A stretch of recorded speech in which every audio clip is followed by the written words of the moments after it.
ठीक है। चलो, हेलो स्टूडेंट, कैसे हैं आप?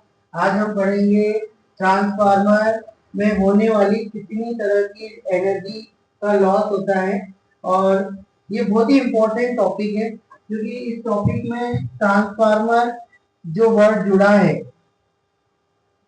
इसमें क्या क्या एनर्जी का लॉस होता है, कैसे इसको हम रिड्यूस कर सकते हैं, वो मैं आपको बताऊंगा। देखो, ट्रांसफार्मर पहली होता है कॉपर लॉस। कॉपर लॉस क्या होता है? देखो, ट्रांसफार्मर की जो कॉइल होती है, प्राइमरी और सेकेंडरी, वो कैसी बनी है? कॉपर की, है ना, कॉपर की बनी हुई है।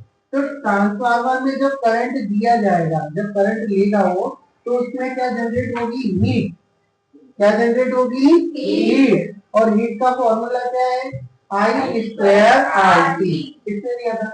जूल ने दिया था। ठीक है, जूल का नियम पढ़ा होगा आपने। तो एच इक्वल टू क्या होता है?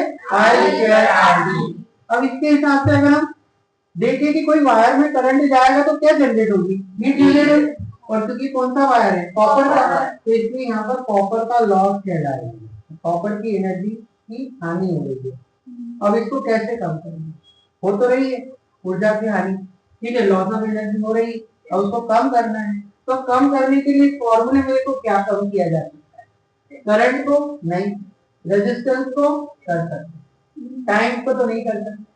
ठीक है, तो रेजिस्टेंस को कम कैसे करेंगे? तो मोटे तार का इस्तेमाल करेंगे, क्योंकि हमने पढ़ा है ना, मोटे तार का रेजिस्टेंस क्या होता है, थिक वायर का रेजिस्टेंस क्या होता है? कम होता है। तो हमने कॉपर वायर को, कॉपर लॉस को कम करने के लिए क्या किया? मोटे तार का इस्तेमाल किया। दूसरा, एक और होता है आयरन लॉस। अब आयरन लॉस क्या होता है? हिंदी में इसको बोलते हैं लोहा। अब देखो, ट्रांसफार्मर की जो प्लेटें होती है ना, वो आयरन की बनी होती है। तो जब एक प्लेट में करंट जाता है तो मैग्नेटिक फ्लक्स चेंज होता है, और मैग्नेटिक फ्लक्स चेंज होता है तो क्या होता है? एडी करंट, इंड्यूस करंट बनेगा, और उसको हम सेल्फ इंडक्शन कहते हैं ना। तो ये एडी करंट बना है यहाँ पर, तो इससे भी लॉस ऑफ एनर्जी हो रही है, क्योंकि प्रेरित धारा, इंड्यूस करंट जो होता है, वो मेन करंट की क्या होता है? अपोजिट होता है। तो ये जो होने वाली लॉस है, इसको हम क्या कहेंगे? Iron loss. और इसको हम कैसे कम करें? तो इसको कम करने के लिए ट्रांसफार्मर की जो प्लेटें होती है, उनको लेमिनेटेड किया जाता है। देखो, मैंने ट्रांसफार्मर बनाया था, ये ट्रांसफार्मर में पहली प्लेट, फिर दूसरी प्लेट, फिर तीसरी प्लेट, ऐसी ट्रांसफार्मर के अंदर क्या होती है? कई सारी प्लेटें होती है। अब ये चाहते तो हमें जितनी मोटाई का हमें चाहिए लोहा, आयरन, वो हम लोग ले सकते थे, 5 सेंटीमीटर का ले सकते थे, पर हमने 5 सेंटीमीटर नहीं लिया। हमने एक एक सेंटीमीटर के पीसेस को क्या करा? वार्निश की सहायता से जोड़ दिया। वार्निश क्या होता है? जिसका रेजिस्टेंस ज्यादा। अब देखो, ओम्स लॉ पढ़ा है ना आपने, V इक्वल टू आई ना, तो I इक्वल टू क्या आया? V upon R। अब तुम्हें करंट को कम करना है तो फिर रेजिस्टेंस क्या करना पड़ेगा? बढ़ाना पड़ेगा। अब रेजिस्टेंस बढ़ेगा कैसे? ट्रांसफार्मर की प्लेटों को लेमिनेटेड करेंगे, प्लेटों को लेमिनेटेड करने के बाद उस पर वार्निश लगाएंगे, तो रेजिस्टेंस बढ़ेगा, और रेजिस्टेंस बढ़ेगा तो फिर क्या होगा? करंट कम हो जाएगा, और लॉस ऑफ एनर्जी किसकी कम होगी? आयरन। ये बोर्ड एग्जाम में क्वेश्चन आता है कि why the transformer plates are laminated.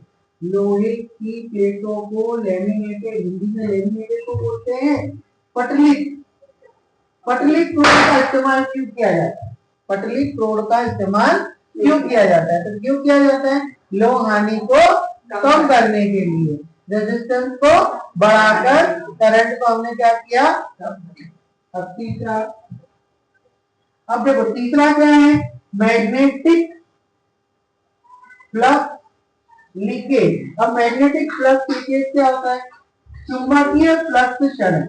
अब देखा कल हमने, ट्रांसफार्मर जो होता है, इसमें नंबर ऑफ टर्न्स होते हैं। यहाँ पर प्राइमरी के नंबर ऑफ टर्न्स अलग होंगे, और सेकेंडरी के नंबर ऑफ टर्न्स अलग अलग होंगे। अब मान लो स्टेप अप है, तो स्टेप अप में क्या बताया था कि वोल्टेज सेकेंडरी का क्या कर रहा है? बढ़ा रहा है।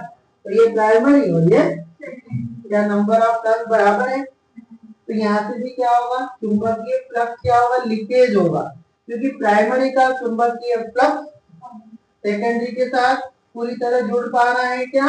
नहीं जुड़ पा रहा। क्यों नहीं जुड़ पा रहा? क्योंकि पेड़ों की संख्या क्या है? कम जा रही है।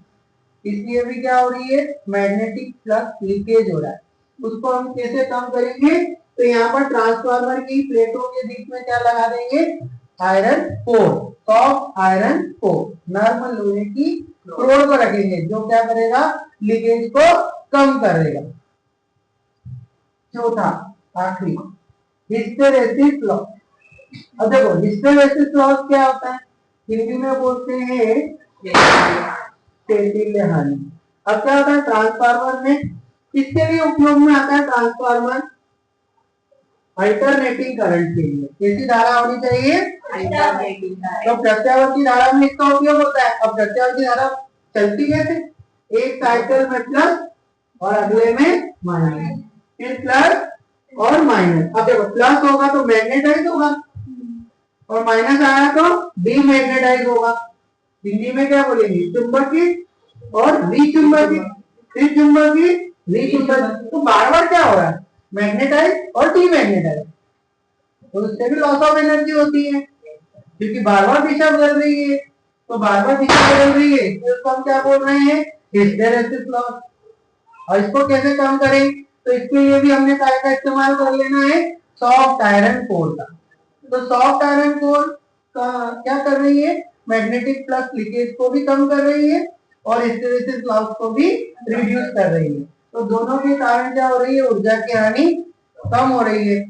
लॉस यानी आयरन लॉस को कम करने के लिए हमने क्या किया, लेमिनेटेड प्लेटों का इस्तेमाल किया और कॉपर लॉस को कम करने के लिए थिक वायर का इस्तेमाल किया। आया समझ में, थैंक यू।